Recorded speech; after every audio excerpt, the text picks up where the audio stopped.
The morning light from 3 different suns streamed through the crystal windows of Kepler Station's Xenobiology department. Students from dozens of worlds gathered in Classroom 7 Alpha, their various forms creating a rainbow of colors and shapes across the curved seating area. Professor Veltar stood at the front of the room, her crystalline body catching the light and throwing small rainbows on the walls. She was nearly 3 meters tall with a structure that looked like living diamond. Her voice resonated through the room with a sound like wind chimes. "Students, today we welcome a new member to our advanced xenobiology class," she announced. "Please give your attention to Kim Ji-won, our first exchange student from the recently discovered world called Earth." A young man walked into the classroom. He looked remarkably ordinary compared to his classmates. He stood about 1.7 meters tall with black hair and dark eyes. He wore the standard academy uniform of a simple blue tunic and matching pants. His skin was a light brown color that seemed healthy and normal. Ji-won bowed slightly to the class, a gesture that seemed natural to him. "Hello, everyone. I'm happy to be here and learn with you." Around the room, various alien students studied him with curiosity. Kixra floated in her specialized harness near the ceiling. She came from a gas giant where the gravity was so low that solid ground did not exist. Her body was translucent and seemed to shift like a cloud in the gentle breeze from the room's air system. Mordan sat in the middle row. His people evolved on a desert world where water was rare. His skin looked like leather and had a sandy color that helped him blend with his home environment. Small scales covered his arms and face. Near the back of the room, Blueneth rested in a tank of water that allowed her to attend class. She came from an ocean world and breathed through gills on the sides of her neck. Her blue-green skin had patterns that changed color when she was curious or excited. Professor Veltar gestured toward an empty seat. "Please sit wherever you are comfortable, Ji-won. We were just beginning our discussion of gravitational adaptation in different species." Ji-won found a seat next to Hexara, whose people came from a world that was locked in place with one side always facing their sun. She had adapted to constant light on one side of her body and constant darkness on the other. Her left side was pale white, while her right side was deep black. "Now then," Professor Veltar continued, "as we discussed last week, gravity plays a major role in how species develop. Kixra, would you remind us of your homeworld's gravitational force?" The floating student's voice was like a whisper carried by wind. "Our world has gravity of 2.1 meters per second squared. Any stronger would crush our gas-filled bodies." Several students nodded in understanding. Professor Veltar made notes on the holographic display that showed various worlds and their gravitational measurements. "Excellent. And Mordan, your desert world?" 4.2 meters per second squared, Mordan replied. His voice was rough like sand grinding against stone. "Strong enough to keep our water from floating away, but not so strong that we cannot move quickly when hunting." More nods around the room. The professor turned to other students and collected similar numbers. Most worlds had gravity between 2 and 5 meters per second squared. A few extreme cases reached as high as 6. "Fascinating how most worlds fall within this range," Professor Veltar observed. "This seems to be the comfortable zone for complex life to develop. Now, Ji-won, since you are new to our group, perhaps you could share your homeworld's gravitational conditions." Ji-won looked around the room at his new classmates.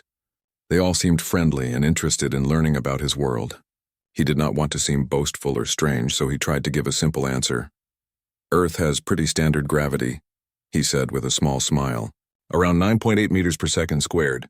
Nothing too unusual about it." The room became completely silent. Kixra's translucent form stopped shifting and became very still in her harness. Mordan's scaled hands gripped the edges of his desk. Blueneth's color patterns went from curious blue to shocked yellow. Even Hexara turned both sides of her face toward Ji-won with wide eyes. Professor Veltar's crystalline structure dimmed noticeably. The rainbow patterns on the walls faded as her inner light grew weaker. She stared at Ji-won for a long moment before speaking. "Did you say 9.8 meters per second squared?" she asked. Her wind chime voice now sounded strained. "Yes," Ji-won replied, starting to feel worried. "Is that wrong? I mean, it's what we measured when we developed space travel. Pretty normal for us." Whispers began to spread through the classroom in dozens of different languages. Ji-won caught words that sounded like impossible and crushing force and how do they survive. A student named Pixton, who came from a low-gravity moon, raised a tentacle-like arm. "Professor, That level of gravity would flatten most of us immediately. How can any living thing develop under such extreme conditions? Professor Veltar was still staring at G1. Young human, are you certain about this measurement? There must be some mistake in the translation of your measurement system. G1 felt more confused by the second. He had expected some differences between worlds, but gravity seemed like such a basic thing. No mistake, Professor. Earth's gravity is 9.8. We all grow up with it. We play sports in it, we run and jump in it. It's just normal. Kixra made a sound like wind through broken glass. Play sports? In crushing gravity that would destroy our bones? We don't have bones that break easily, Jiwan said, trying to be helpful. Human bones are pretty strong. They have to be. More whispers filled the room. Some students were making calculations on their personal devices. Others were looking up Earth in the galactic database with expressions of disbelief. Morden spoke up from the middle row. The database says your world is classified as a high-gravity extreme environment. It's listed in the same category as worlds with crushing atmospheric pressure and toxic chemical compositions. Jiwan blinked in surprise. Extreme environment? But Earth is beautiful. We have forests and oceans and mountains, lots of plants and animals. It's a nice place to live. Professor Veltar slowly regained some of her inner light, but she still looked shaken. Students, I think we need to take a different approach to today's lesson. Jiwan, perhaps you could tell us more about how your species adapted to such gravitational conditions. We didn't really adapt to them, Jiwan said honestly. We just grew up with them. I guess our ancestors got used to it over time. When we exercise and get stronger, we can handle even more. Some humans can lift several times their own body weight. The room fell silent again. This time, the silence lasted much longer. Finally, a small voice came from Blueneth in her water tank.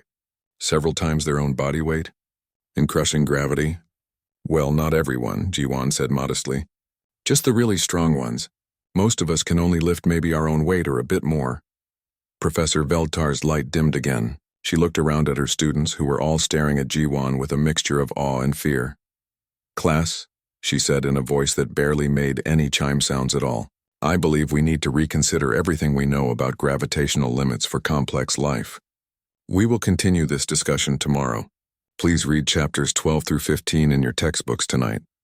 Students began to pack their belongings and float, crawl, or walk toward the exit. Several of them kept looking back at Jiwan as they left.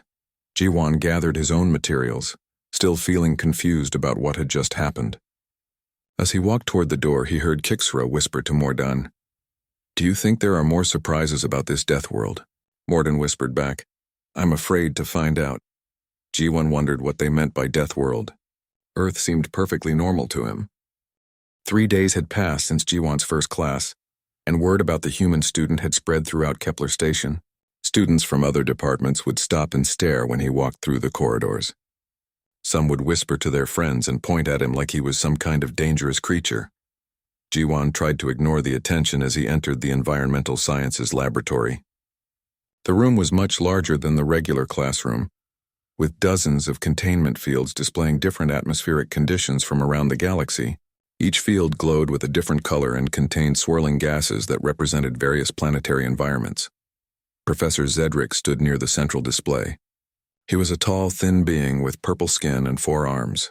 His species came from a world with very thin atmosphere, so he wore a breathing apparatus that covered the lower half of his face. When he spoke, his voice came through a translator that made it sound mechanical. Good morning, students, Professor Zedric announced as the class settled into their seats.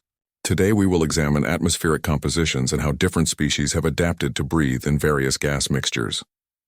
Jiwan took a seat in the front row, hoping to learn something interesting about other worlds. Around him, his classmates from the xenobiology class had also enrolled in this course. Kixra floated in her harness. Mordan sat with his scales glinting under the laboratory lights, and Blueneth rested in her portable water tank. Professor Zedric activated the first containment field. Inside, red gases swirled in slow patterns. This represents the atmosphere of Kepler 442b. The composition is 67% methane, 31% hydrogen sulfide, and 2% trace gases. Yulsen, this is similar to your homeworld, correct? A student near the back of the room nodded. Yulsen looked like a large mushroom with tentacles for arms. His skin was gray and seemed to absorb light rather than reflect it. Yes, Professor. Very comfortable breathing mixture for my people. Several students took notes as Professor Zedrick moved to the next display. This one contained blue-green gases that moved like ocean currents. This atmosphere is 89% nitrogen, 8% argon, and 3% carbon dioxide. The pressure is quite low, suitable for species that evolved in thin atmospheric conditions. The professor continued through several more displays, each one representing different worlds and different ways that life had learned to extract energy from various gas combinations. Most atmospheres contained very little oxygen, if any at all.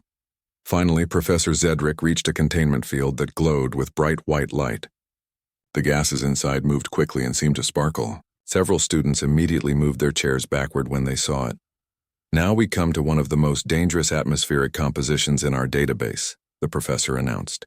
This mixture contains 21% oxygen, 78% nitrogen, and 1% trace gases. Oxygen concentrations above 15% are considered hyperoxic and potentially lethal to most known species. Jiwan looked at the display with interest. The gas mixture looked familiar to him, though he could not quite place why. Yulson raised one of his tentacle arms. Professor, what kind of industrial process creates such a corrosive atmosphere? This is not an industrial mixture, Professor Zedrick replied. This is the natural atmosphere of a recently discovered world called Earth. Remarkably, life somehow developed on this world despite the toxic conditions. Jiwan's eyes widened as he realized what he was looking at. He raised his hand. Professor, that's my homeworld's atmosphere. The room became very quiet. Professor Zedrick turned to look at Jiwan with all four of his eyes. Your homeworld? Are you certain? Yes, sir, Jiwan replied. That's what we breathe every day. It seems normal to me. A student named Vexilon, who had blue crystalline skin, spoke up from the middle of the room. How do you survive in such a corrosive environment? That level of oxygen would eat through our lung tissues in minutes. Jiwan thought about how to explain this. Well, we need oxygen to live. Our bodies use it to create energy from the food we eat. We call it cellular respiration. Professor Zedrick's translator made several clicking sounds before his voice came through. You burn fuel inside your bodies? Like a combustion engine. I suppose that's one way to think about it, Jiwan said. We take in oxygen and our cells combine it with sugars and fats to make energy. The process creates heat and carbon dioxide, which we breathe out. Mordan's scaled skin had turned a pale yellow color, which Jiwan had learned meant the desert dweller was frightened. You have controlled explosions happening inside your body all the time? It's not really explosions, Jiwan tried to explain. It's more like very small controlled burning. Every cell in our body does it constantly to stay alive. Bluneth's color patterns had shifted to deep purple, another sign of distress. Your species literally consumes corrosive gas to survive. We don't think of oxygen as corrosive, Jiwan said. To us, it's just air. We need it like you need your methane or nitrogen mixtures. Professor Zedrick was making notes on his datapad with two of his arms, while adjusting his breathing apparatus with the other two. This is remarkable. Your species has evolved to not only survive in a hyperoxic environment, but to require it for basic life functions.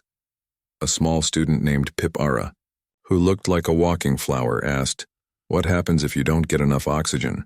We suffocate and die, Jiwan answered simply. Usually within a few minutes. The class stared at him in shocked silence. Professor Zedrick moved to another containment field. Now this atmosphere contains high levels of nitrogen. Nitrogen is generally considered an inert gas, useful mainly as filler in atmospheric mixtures. Oh, Earth's atmosphere is mostly nitrogen too, Jiwan mentioned. About 78% like you showed in the earlier display. Professor Zedrick stopped adjusting the controls. Your atmosphere contains both hyperoxic levels of oxygen and high concentrations of nitrogen? Yes, sir. The professor consulted his datapad. According to galactic safety standards, that combination would be classified as industrial solvent. It's the type of mixture used to clean metal surfaces in spacecraft construction. Jiwan frowned. Industrial solvent? But we swim in water for fun and walk around breathing the air with no protection. Children play outside in it all day. Yulson made a sound like steam escaping from a pipe. Children, you expose your young to this toxic environment. It's not toxic to us, Jiwan protested. It's just air. We've been breathing it for our entire evolutionary history. Professor Zedrick was scrolling through more data on his pad. I see here that your species can also hold their breath underwater for extended periods. Is this correct? Some people can hold their breath for several minutes, Jiwan confirmed. Pearl divers and swimmers trained to do it. I can probably hold mine for about 2 minutes. Bluenith, who had been quiet in her water tank, suddenly spoke up. You voluntarily stop breathing? For minutes at a time? Sure. Sometimes we do it for sport, like swimming underwater or diving deep to see fish and coral reefs. The aquatic student's gills fluttered rapidly on the sides of her neck. I must have constant water flow through my gills or I will die in seconds. You can just choose to stop breathing for fun? Well, it's not really fun if you do it too long, G1 said. It becomes uncomfortable and then dangerous. But yes, humans can control their breathing. Professor Zedrick set down his data pad and looked at G1 directly. Let me understand this correctly. Your species evolved to require a corrosive gas mixture for survival, can voluntarily cease respiratory function for extended periods, and considers this normal behavior? When you put it that way, it sounds weird, G1 admitted. But yes, that's accurate. Vexilon raised a crystalline hand. What other atmospheric conditions exist on your world? Are there variations in oxygen levels?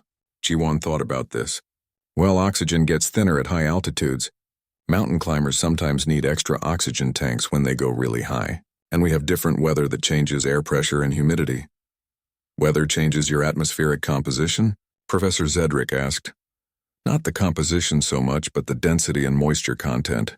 Sometimes the air is thick and humid. Sometimes it's thin and dry. We just adapt our activities based on the conditions. The professor made more notes. Your species adapts behavioral patterns to accommodate atmospheric variations, rather than requiring environmental controls. I guess so, Jiwan said. We just dress differently or plan different activities depending on what the air feels like that day. The room was quiet except for the humming of the containment field generators. Students were looking at each other with expressions that Jiwan was beginning to recognize as fear and amazement. Finally, Professor Zedrick spoke again. Class, I believe we need to completely revise our understanding of atmospheric tolerance ranges for complex life forms. We will continue this discussion in our next session, but for now, please review chapters 8 through 11 in your atmospheric science textbooks. As students began to pack their belongings, Jiwan heard whispered conversations around him. Voluntary respiratory cessation, Pipara whispered to Vexilon. They just choose to stop breathing. Corrosive atmosphere, Kixra whispered to Mordan. They need poison to live. Jiwan gathered his materials, still feeling like he was missing something important about why his classmates seemed. The planetary climatology classroom was filled with nervous energy as students prepared for their presentations. Over the past week, word about the human student had spread even further throughout Kepler Station. Some professors had even started attending other classes just to observe Jiwan and hear what shocking revelation he might share next. Professor Kindar stood at the front of the room, her 6 insectoid legs clicking against the floor as she moved. Her people came from a world with perfectly stable weather patterns, where temperature and atmospheric pressure never changed. She had compound eyes that could see in multiple directions at once, and right now several of them were focused on G1.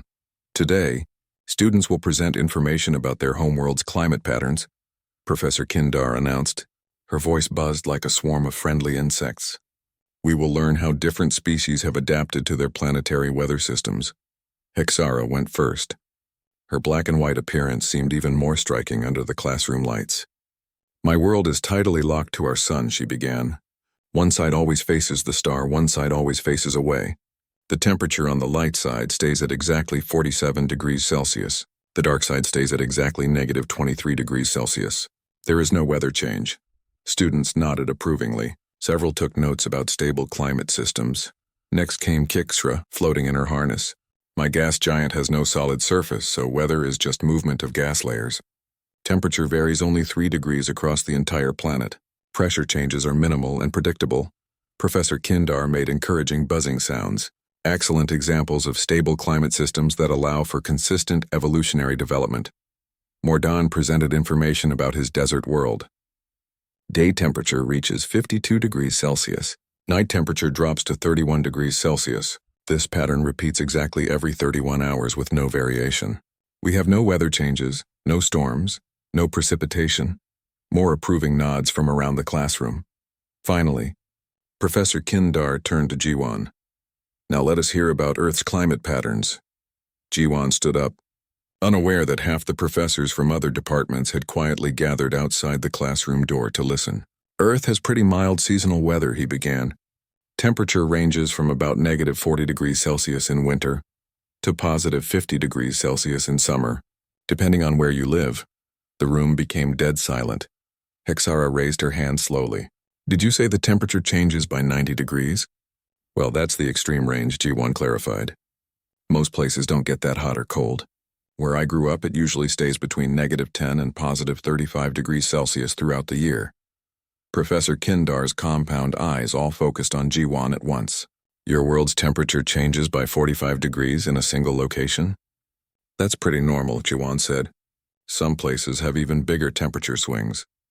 A student named Zixara, who came from a volcanic world with constant heat, spoke up. My world is considered extremely unstable because our temperature varies by 8 degrees between our hot and cool seasons. How do you survive such massive climate chaos? It's not chaos, G1 replied. It's just seasons.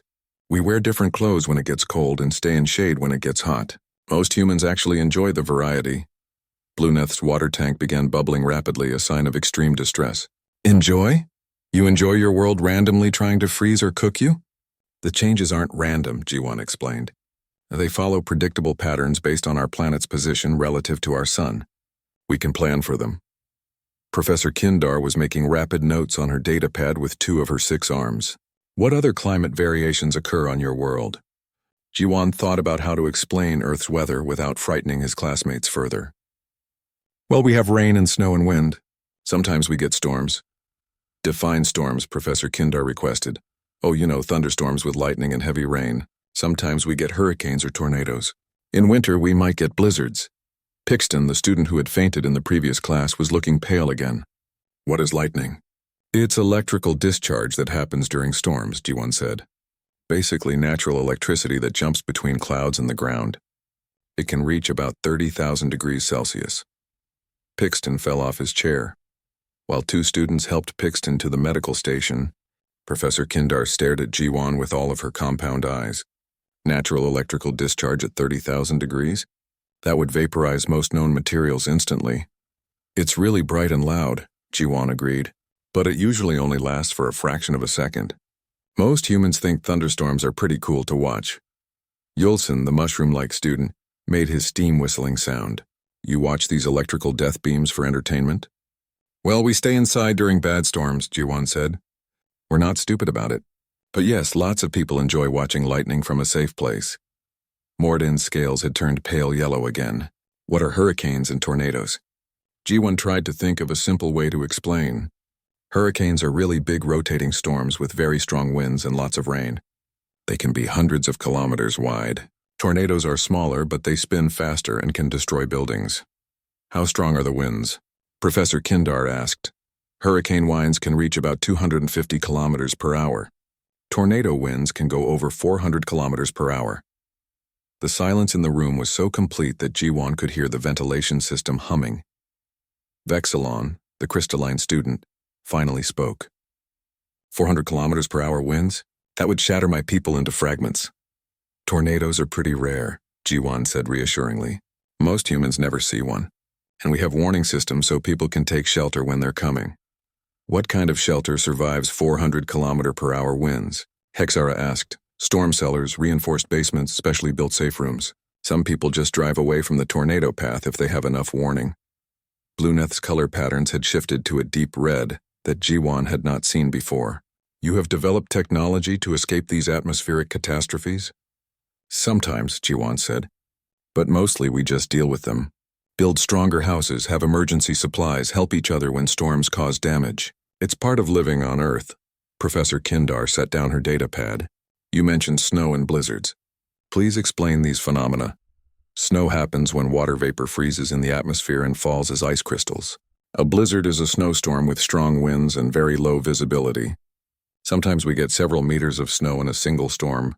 Several meters of frozen precipitation? Morden asked. How do you survive being buried under solid water? We dig out, Jiwan said simply. We have tools for moving snow. Some people actually enjoy blizzards because they can go skiing or build snow sculptures afterward. Kixra made a sound like wind through a broken instrument. You use these catastrophic weather events for recreational activities? Sure, skiing, snowboarding, ice skating. Some people go storm chasing to get close to tornadoes and take pictures. Surfers love big waves during hurricanes. The room erupted in worried murmurs in dozens of languages. Professor Kindar buzzed loudly to restore order. Students, please. Jiwan, did you say humans deliberately approach these dangerous weather phenomena? Some do. Storm chasers study tornadoes and hurricanes. Surfers ride waves. Mountain climbers go out in blizzards. Sailors sometimes sail in heavy weather for the challenge. For the challenge? Professor Kindar repeated. Some humans like testing themselves against difficult conditions. It makes them feel alive. The professor was quiet for a long moment. Finally, she spoke. Class dismissed. I need to contact the Department of Impossible Environmental Conditions. They will want to study these reports immediately. As students filed out of the room, Jiwan heard fragments of whispered conversations. They pursue electrical death beams for fun. 400-kilometer winds, and they drive toward them. Several meters of frozen water, and they play in it. Jiwan packed his materials, wondering why his classmates seemed so upset about normal weather patterns. Earth was a beautiful planet with interesting seasonal changes. He thought other species would find that appealing rather than terrifying. As he walked toward the door, he heard Professor Kindar speaking quietly into her communication device. Director, we need to reclassify Earth immediately. These humans don't just survive catastrophic weather conditions. They seek them out for entertainment. The geology seminar room was packed beyond its normal capacity. Students from every department had found excuses to attend, and several professors sat in the back rows taking notes. Word about the human student had reached the highest levels of the academy administration, and everyone wanted to witness what shocking revelation would come next. Dr. Narvex entered the room with her usual dramatic flair. She was a tall, elegant being with silver skin that seemed to flow like liquid metal. Her species came from a world where the crust had been stable for millions of years, with no geological activity whatsoever. She specialized in studying extreme planetary conditions and took pride in her knowledge of the galaxy's most dangerous worlds. Students and colleagues, Dr. Narvex announced, her voice carrying clearly through the crowded room. Today we will examine geological instability and its effects on planetary development. I have prepared a special presentation on one of the most geologically violent worlds in our database. She activated the holographic display, and an image of Earth appeared in the center of the room. The planet looked deceptively peaceful from space, with its blue oceans and white clouds. This world has been classified as a Class 9 geological hazard zone, Dr. Narvex continued.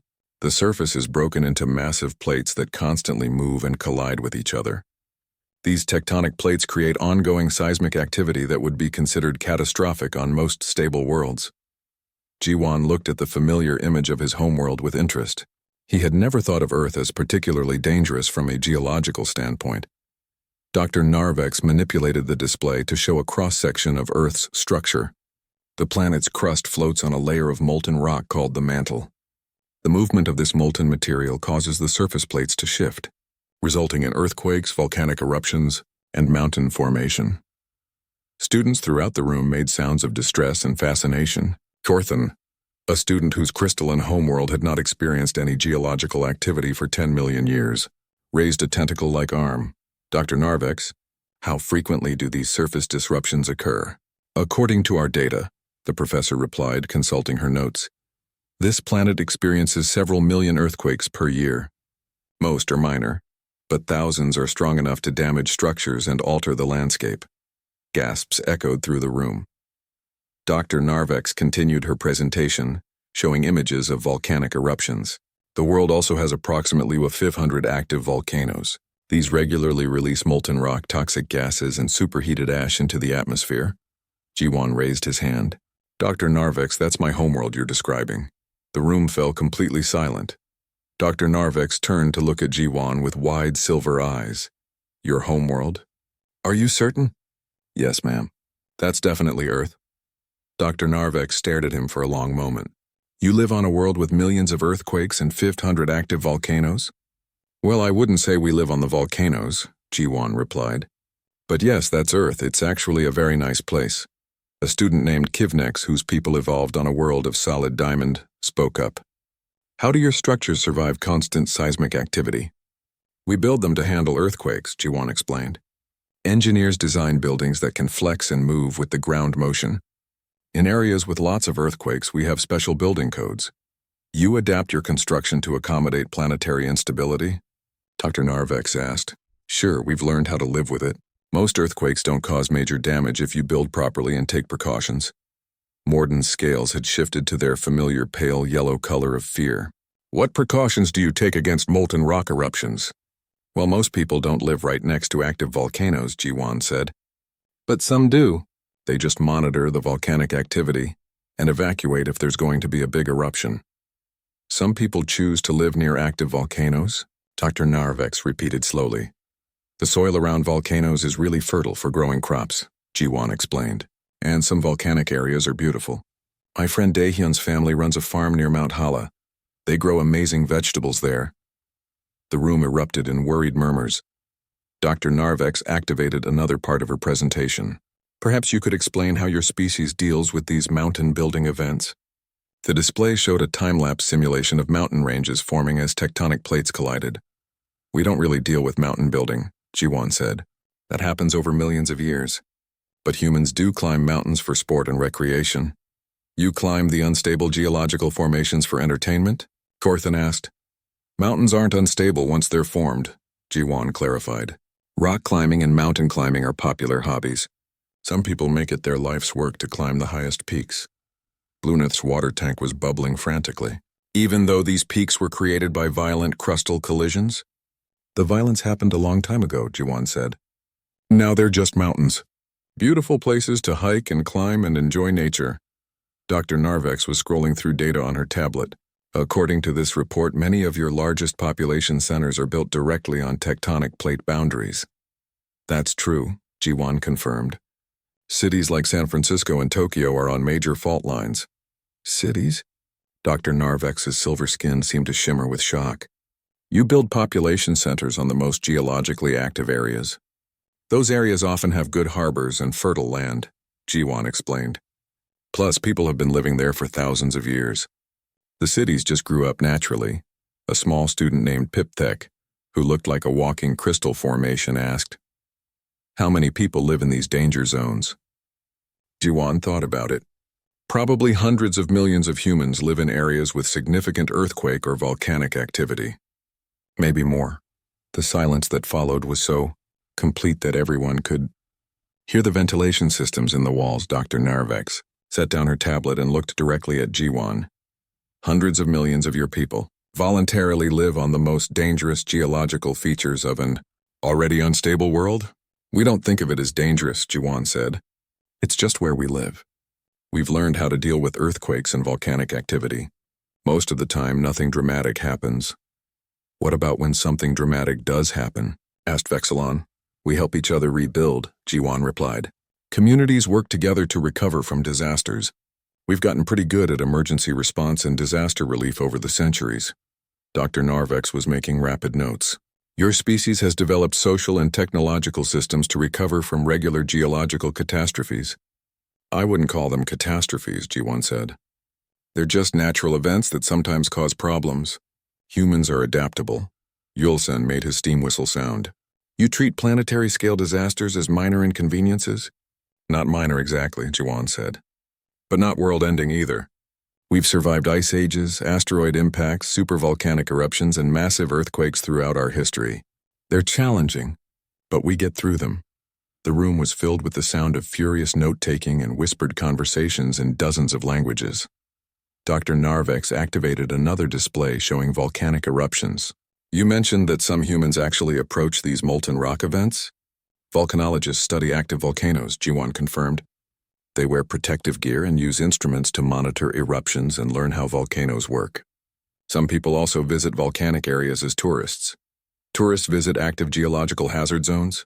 Dr. Narvex asked. Volcanic national parks are really popular. People like to see geysers and hot springs and lava flows. As long as you follow safety guidelines, it's perfectly safe. Hexara raised her black and white hand. You have recreational facilities at sites of molten rock eruptions? Well, not right at the eruption sites, Jiwon clarified. But near volcanoes, yes. Some resorts are built around hot springs that are heated by volcanic activity underground. Dr. Narvex was scrolling through more data. I see reports that some humans actually climb into volcanic craters. Some do, Jiwon admitted. Crater climbing is an extreme sport. Not many people do it, and it requires special training and equipment. The professor set down her tablet and looked around the room at her stunned audience. Let me understand this completely. Your species not only survives on a world of constant geological violence, but you build your largest cities on the most active areas. You study the disasters as they happen. And some of you climb into the molten rock formations for sport? When you put it like that, it sounds kinda crazy, Jiwon said with a small smile. But humans have always been curious about our world. We want to understand how it works, even the dangerous parts. Dr. Narvex turned to address the crowd. Students and colleagues, I believe we need to completely revise our classification system for geological hazard zones. If life can not only survive but thrive under these conditions, we may need to reconsider what we consider impossible. As the class ended and students began filing out, Jiwon heard the familiar whispered conversations. They build cities on the disaster zones. Millions of them live on the unstable areas by choice, and they climb into the molten rock craters for fun. Jiwon packed his materials, still puzzled by everyone's reaction. Earth was a dynamic and interesting planet. He thought other species would appreciate the variety and natural beauty that came from geological activity. As he walked toward the exit, he heard Dr. Narvex speaking to another professor. I've studied extreme worlds for 50 years, and I've never encountered a species that treats planetary disasters as recreational opportunities. The comparative biology laboratory was the largest classroom in the academy, and today it was filled to capacity. Students hung from the ceiling, floated near the walls, and crowded into every available space. Several department heads had arrived early to observe, and rumors suggested that even the academy director was watching through remote monitors. Professor Thylek stood at the center of the room, her 8 spider-like legs clicking against the floor as she moved. Her species had evolved to be perfect hunters on a world with no large predators, developing incredible speed and precision for catching small prey. She had always prided herself on understanding evolutionary adaptation, but recent events had challenged everything she thought she knew. Today we will examine evolutionary specialization, Professor Thylek announced, her voice carrying a slight clicking sound. Every successful species develops specific traits that allow them to thrive in their particular environment. We will analyze what each species sacrificed to achieve their specialized advantages. She gestured toward Kixra, floating in her harness. For example, Kixra's people evolved bodies that can exist in low-gravity gas environments. They sacrificed bone density and muscle strength to achieve the ability to float and manipulate gas currents. Kixra nodded, her translucent form shimmering in the laboratory lights. Professor Thylek moved to Mordan. Mordan's species developed excellent water conservation and heat resistance for desert survival. They sacrificed rapid mobility and cold tolerance to excel in hot, dry conditions. The scaled student's sandy coloration seemed to shift slightly as he acknowledged the assessment. Each species represents millions of years of evolutionary trade-offs, the professor continued. Specialization requires sacrifice. You cannot be excellent at everything. The room stirred as Jiwon entered, followed by another human student. She was slightly shorter than Jiwon, with long black hair and a friendly smile. Several gasps echoed through the room as students realized there was a second human present. Ah, perfect timing, Professor Thylek said. Students, this is Park So-young, another exchange student from Earth. Today she will help us understand human evolutionary specialization. So-young bowed politely to the class. Hello, everyone. I'm happy to help with whatever you need. Professor Thylek activated a holographic display showing various species performing physical tasks. Now let us examine human specialization. So-young, would you mind demonstrating your species' particular evolutionary advantages? Sure, So-young replied cheerfully. What would you like me to show? Professor Thylek gestured toward a set of weights designed for testing different species' capabilities. Perhaps you could show us your maximum lifting capacity. So-young walked over to the weight system and examined it briefly. These look like they're calibrated for different species. What would be a good weight to start with? Most students can lift approximately their own body weight, Professor Thylex explained. Perhaps try 50 kilograms to begin. So-young easily picked up the 50-kilogram weight and held it over her head. This feels pretty light. Should I try something heavier? Worried murmurs filled the room. Most species struggled to lift even half their body weight. Try 75 kilograms, the professor suggested. So-young lifted it easily. The room grew quieter. 100 kilograms, still no difficulty. So-young was chatting casually with Ji-won while holding the weight steady. 150 kilograms. So-young had to focus a bit more, but she managed it without strain. I'm not really a weightlifter, she explained to the stunned audience. Some humans can lift much more than this. Professor Thylex was making rapid notes. What did your species sacrifice to achieve such strength? So-young looked confused. Sacrifice? We didn't sacrifice anything. Humans are just built this way. But evolutionary specialization requires trade-offs, the professor insisted. If you developed exceptional strength, what capabilities did you lose? So-young thought about it. I don't think we lost any capabilities. We're pretty adaptable. Professor Thylex activated another test station.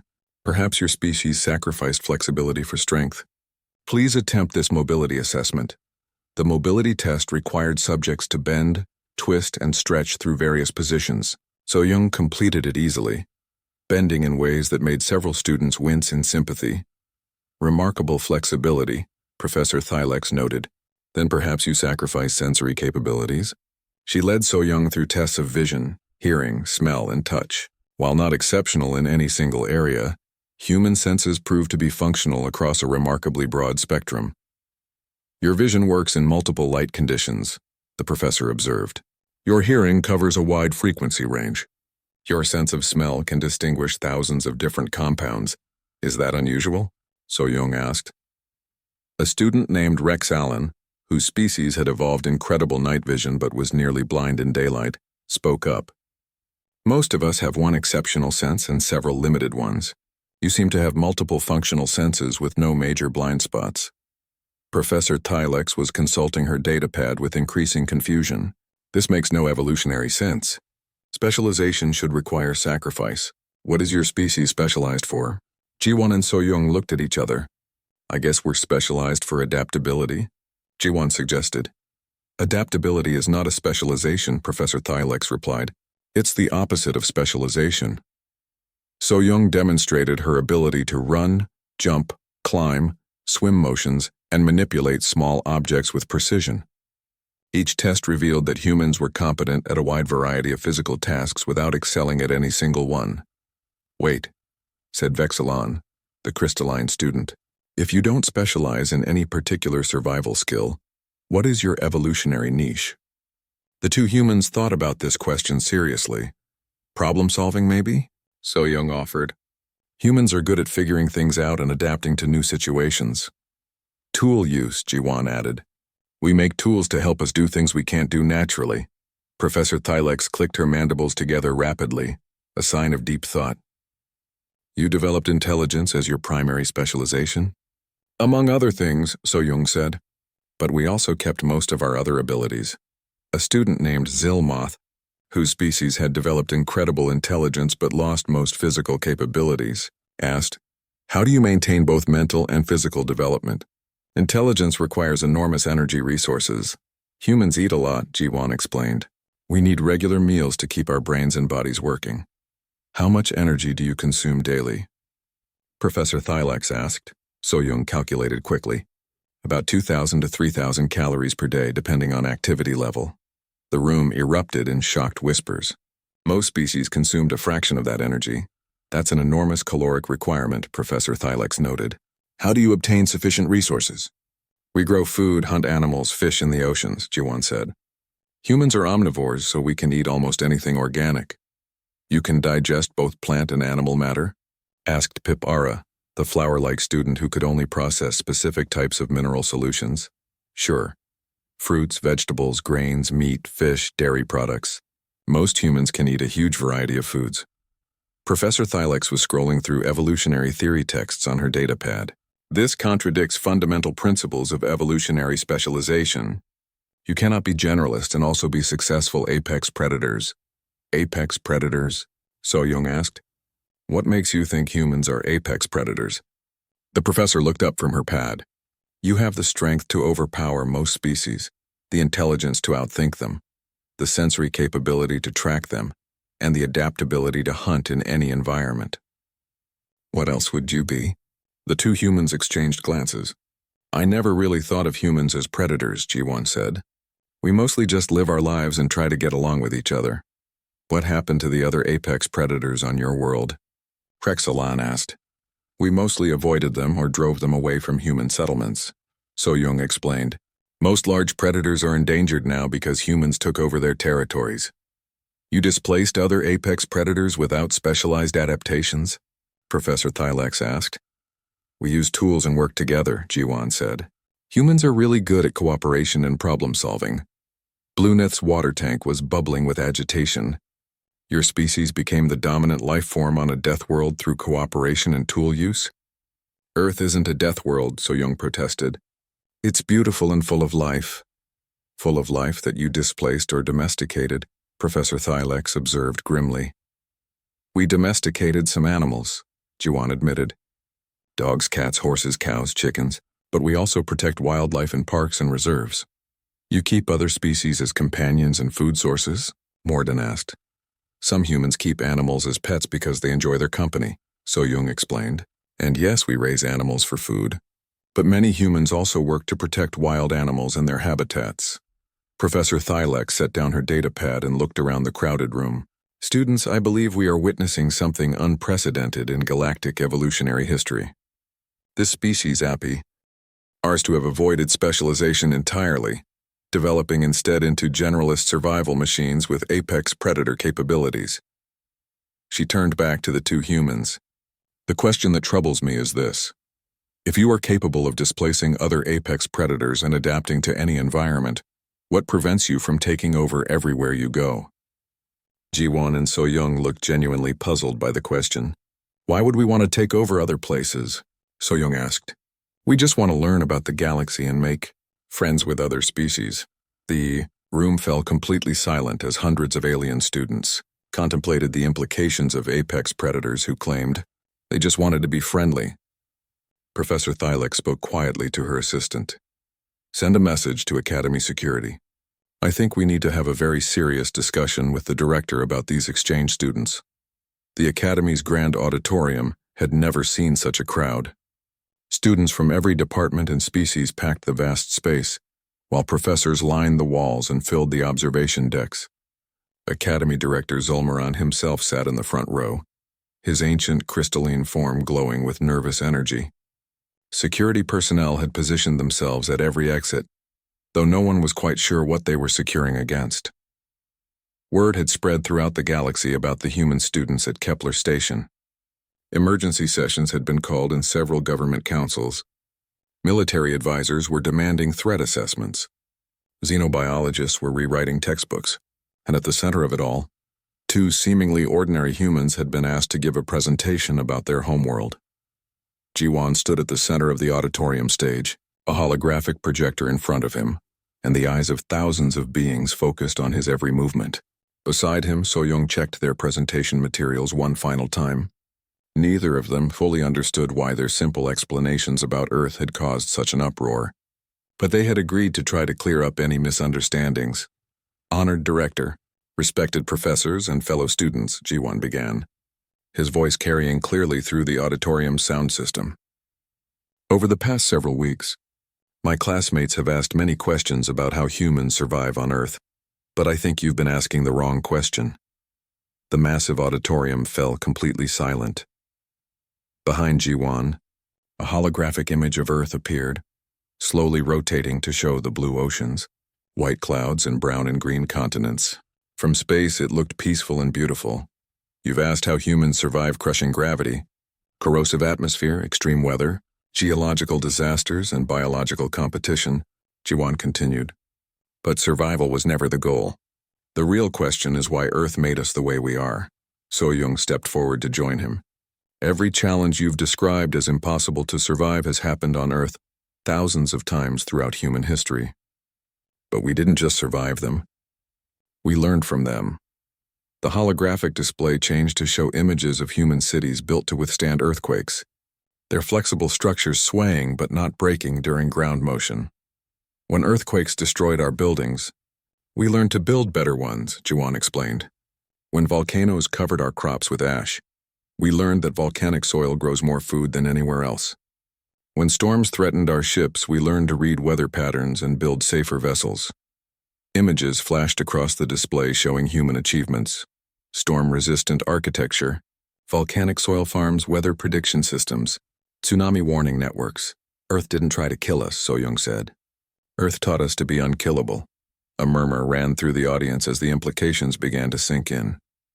The display showed human settlements in deserts, Arctic regions, tropical rainforests, mountain peaks, and coastal areas prone to hurricanes. You asked why humans can adapt to any environment, Jiwan continued. It's because Earth has every environment.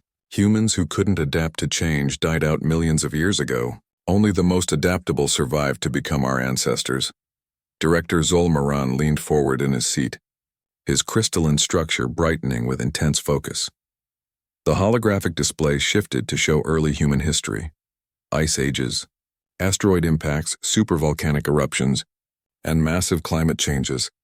Your species survived planetary extinction events? Professor Veltar called out from the audience. Multiple times, So-young confirmed. Ice ages that lasted thousands of years, volcanic winters that blocked out the sun, droughts that turned fertile lands into deserts. Each time, the humans who survived were the ones who could adapt, cooperate, and find new solutions. The display now showed images of human cooperation, people working together to build shelters, share resources, and care for the injured during disasters. You asked about our evolutionary specialization, Jiwan said. This is it. We specialized in not specializing. We became generalists because Earth demanded it. Images of human technology appeared: tools, weapons, vehicles, computers, spacecraft. When we couldn't fly like birds, we built machines to fly. When we couldn't breathe underwater like fish, we built equipment to breathe underwater. When we couldn't survive in space, we built ships to carry our environment with us. A student's voice called out from the crowd. But why do you seek out danger? Why climb into volcanoes and chase storms? So-young smiled, and the expression seemed to make several beings in the front row step backward. Because danger is where we learn the most, she explained. Every human who climbed a mountain or explored a cave or sailed into a storm brought back knowledge that helped the rest of us survive better. Curiosity, Jiwan added. Earth taught us that the unknown might be dangerous, but it might also be wonderful. The only way to find out is to explore.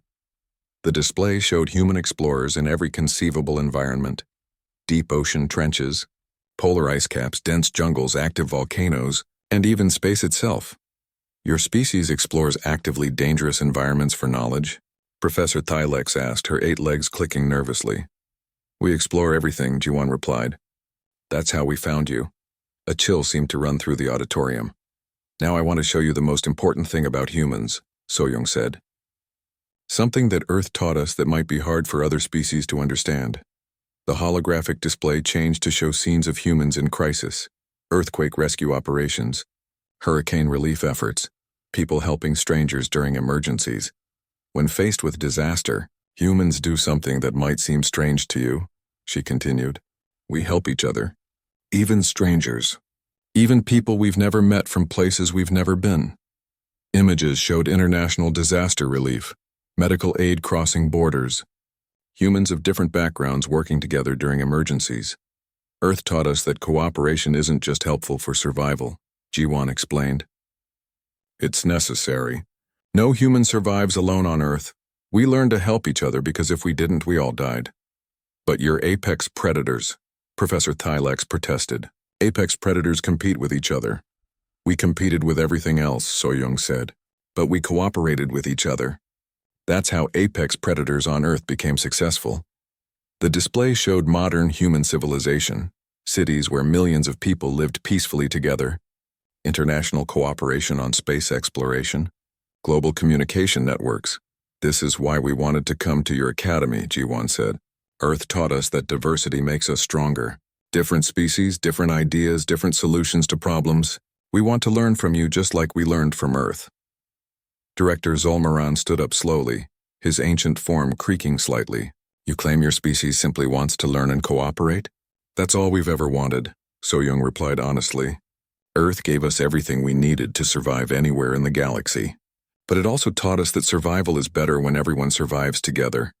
A new voice spoke from the crowd. It was Cho Ji-hyun, the third human exchange student who had quietly entered during the presentation. May I show them something? He asked Ji-won and So-Young. They nodded and Ji-hyun walked to the center of the stage. There's one more thing Earth taught humans that you should know about, he said to the crowd. When humans face something difficult or scary or overwhelming, we do something that might seem strange. He paused and looked around. The vast auditorium filled with beings who had spent weeks learning to fear what humans were capable of. Then Ji-hyun smiled and began to laugh. It wasn't cruel laughter or threatening laughter. It was warm, genuine human laughter that seemed to fill the entire space with a sound that none of the alien species had ever heard before. Ji-won and So-Young joined in, and soon all three humans were laughing together on the stage. The auditorium was completely silent except for the sound of human laughter. Finally, Ji-hyun controlled himself enough to speak. We laugh, he explained to the bewildered audience. When humans are faced with something that should scare us or stop us, sometimes we just laugh. Why? Director Zolmaran asked. Because we refuse to let fear control us, Ji-hyun said. Earth taught us that fear is information, not instruction. It tells us something might be dangerous, but it doesn't tell us to give up. You laugh at danger? Professor Kindar asked from somewhere in the crowd. We laugh with each other in the face of danger, So-Young corrected. It reminds us that we're not alone and that humans can handle whatever comes next. The THR. 2 months had passed since the presentation in the grand auditorium, and Kepler Station had transformed in ways no one could have predicted. The three human exchange students had become the most famous beings in the galaxy, though they remained completely unaware of their celebrity status. To Ji-won, So-Young, and Ji-hyun, they were simply students trying to learn about other cultures and make friends. But the galaxy had learned about them. In the comparative xenobiology department, Professor Veltar was teaching her advanced class with a completely revised curriculum. Her crystalline structure glowed brightly as she addressed her students, many of whom were now different species than before. Word had spread that Kepler Station offered the only classes in the galaxy where students could learn directly from humans. Today we begin our unit on adaptive resilience, Professor Veltar announced. Before our human colleagues arrived, we believed that evolutionary specialization was the only path to success. We now understand that this was a limited perspective. Chixra floated in her harness, but now she wore a small device that simulated higher gravity resistance. Professor, I've been practicing the human concept of physical conditioning. Is it true that we can improve our capabilities through deliberate stress? An excellent question, Professor Veltar replied. So-Young, would you explain the human approach to self-improvement? So-Young looked up from her notes. Over the past weeks, she had become accustomed to being asked to explain things that seemed obvious to her. Humans believe that challenges make us stronger. When we exercise our muscles, they grow. When we practice skills, we improve. When we face difficulties, we learn better ways to handle them. A new student named Kolvex, who had transferred from a distant academy specifically to study human methods, raised a tentacle. But doesn't this approach risk injury or failure? Sometimes, So-Young admitted. But humans think the risk is worth it. We'd rather try and fail than never try at all. Professor Veltar made notes on her holographic display. This philosophy appears to be fundamental to human success. They view failure as education rather than defeat. Across the station in the Environmental Sciences lab, Professor Zedrick was conducting experiments that would have been considered impossible just months earlier. His breathing apparatus hummed as he spoke to his assistant, a young researcher named Tin Mora, whose species had evolved in sterile, controlled environments. Tin Mora, please review the atmospheric data from the human homeworld simulation. Professor Zedrick instructed. Sir, the oxygen levels are still classified as dangerously corrosive, Tin Mora replied nervously. Prolonged exposure could cause severe tissue damage. And yet 3 humans have been breathing our station atmosphere for months with no ill effects, the professor observed. They adapted to our environment while maintaining their ability to process their native atmosphere. How is this possible? Jiwan, who was observing the experiment as part of his coursework, offered an explanation. Humans are pretty good at adapting to different conditions. Our bodies adjust to changes in air pressure, oxygen levels, and humidity automatically. Professor Zedrick turned to study Jiwan with all four of his eyes. Your species possesses automatic physiological adaptation systems? I guess so, Jiwan replied. When humans travel to high altitudes, we produce more red blood cells to carry oxygen. When we move to hot climates, we sweat more efficiently. When we go to cold places, our blood flow changes to keep vital organs warm. Tinmora was frantically taking notes. Your bodies reshape themselves based on environmental demands. Within limits, Jiwan said. We can't survive in space without protection, but we can handle a pretty wide range of conditions. Professor Zedrick was quiet for a long moment. Tinmora, I want you to begin research into adaptive physiological systems. If we can understand how humans accomplish this, we might be able to develop technologies to help other species expand their environmental tolerance. In the Academy's new Cultural Exchange Center, Director Zolmaran was meeting with representatives from 12 different worlds. The crystalline being's ancient form seemed brighter than it had been in centuries, energized by the changes happening throughout the galaxy. The human students have requested permission to establish what they call friendship clubs with interested species, he explained to the assembled delegates. They wish to share knowledge and learn from each other in informal settings. Ambassador Velrian from the Rigel Collective leaned forward in her chair. Her people were known for their cautious approach to interspecies contact. What exactly do these friendship clubs involve? According to the humans, they would like to teach other species about Earth culture, while learning about alien traditions, Director Zolmaran explained. They have proposed activities such as cooking traditional foods from different worlds, sharing music and art, and what they call games that involve friendly competition. Games? Ambassador Velrian asked suspiciously. Recreational activities that simulate challenges without real danger, the director clarified. The humans claim these games help build cooperation and problem-solving skills while being enjoyable. A delegate from the Tau Ceti system spoke up. My government is interested in human educational methods. Our preliminary reports suggest that human learning systems produce remarkably adaptable individuals. That is correct, Director Zolmaran confirmed. Human education appears to focus on teaching general principles that can be applied to many different situations, rather than memorizing specific information. Back in the student dormitories, the three humans were unaware that their every action was being studied and analyzed by xenobiologists throughout the galaxy. They were simply trying to be good neighbors to their dorm mates. Jihyun had started teaching a small group of students what he called stress management techniques. Several beings from high-anxiety species had discovered that human methods of dealing with pressure actually worked for them too. The key is breathing, Jihyun explained to his mixed-species audience. When humans feel overwhelmed, we take slow, deep breaths. It calms our nervous system and helps us think more clearly. A student named Pixora, whose species was prone to panic attacks, tried the technique. This actually works, she said with surprise. My heart rate is stabilizing. Humans also use something called humor, Jihyun continued. When situations get too serious or scary, we try to find something funny about them. It helps us maintain perspective. How do you find humor in dangerous situations? Asked Mordan, who had become a regular attendee of these informal sessions. You look for the absurd parts, Jihyun explained. Like how we're sitting on a space station millions of kilometers from our homeworlds, talking about breathing techniques with beings we couldn't have imagined existing a year ago. If you think about it, that's pretty funny. Several students made sounds that approximated human laughter. It was a new concept for most species, but they were beginning to understand its value. Meanwhile, So-Young had started what she called fitness classes for students who wanted to improve their physical capabilities. What began as curiosity about human strength had evolved into a station-wide interest in physical conditioning.